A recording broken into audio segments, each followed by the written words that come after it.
take responsibility and step up. Prisons would be more embedded in our homes. Some of them be monitored on GPS and things like that. So folks won't be locked up in a cage in a cell inside of an institution, but they will have ankle bracelets on. They'll have wrist bracelets on. Would that help to solve the prison overcrowding problem? Absolutely.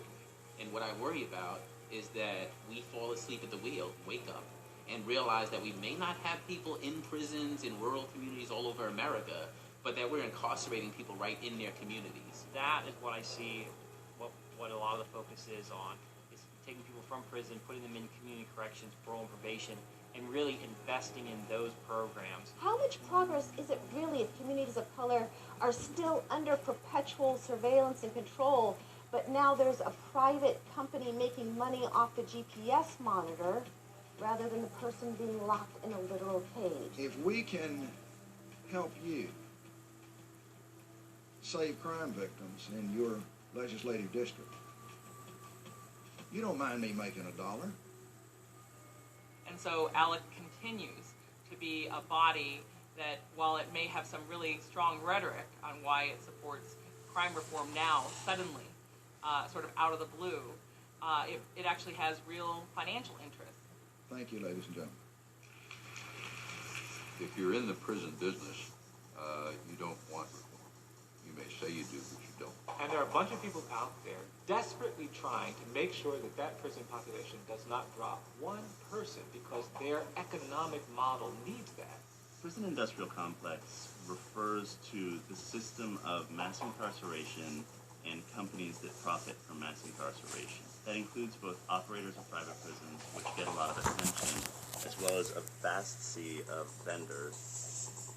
From Securus Technologies that supplies telephone services that made $114 million in profits last year. Those calls to family and friends are costing a pretty penny in state prisons. They inflate the price that they charge the inmate and the inmate's family. For example, in Maryland, if you earn minimum wage, you'd have to work an hour and a half to afford a 10-minute phone call. There's also Aramark, one of the big food service providers. In more than one state, they've been accused of having maggots in the food that they serve. Horizon Healthcare provides healthcare services in 28 different states. Multi-million-dollar contracts for this service. Huge incentives given to contractors for very long contracts. So it's actually a disincentive to provide this service because you're going to be paid anyway.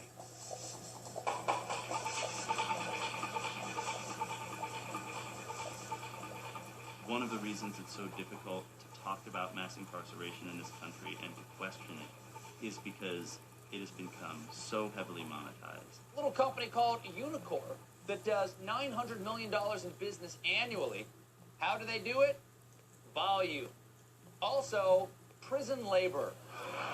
Partnerships between correctional industries and private business are a rapidly growing segment of a multi-billion-dollar industry in America. We talk about sweatshops and we beat our fists at people overseas for exploiting poor free labor. We don't look that it's happening right here at home every day. You have corporations who are now investing in this free labor. It's all over. It's from sports, uniforms, hats, Microsoft, Boeing. Federal inmates are making the guidance systems for the Patriot missile system. J.C. jeans made in Tennessee. Victoria's Secret. Anderson flooring, wood products are made in Georgia. It's always been Idaho potatoes.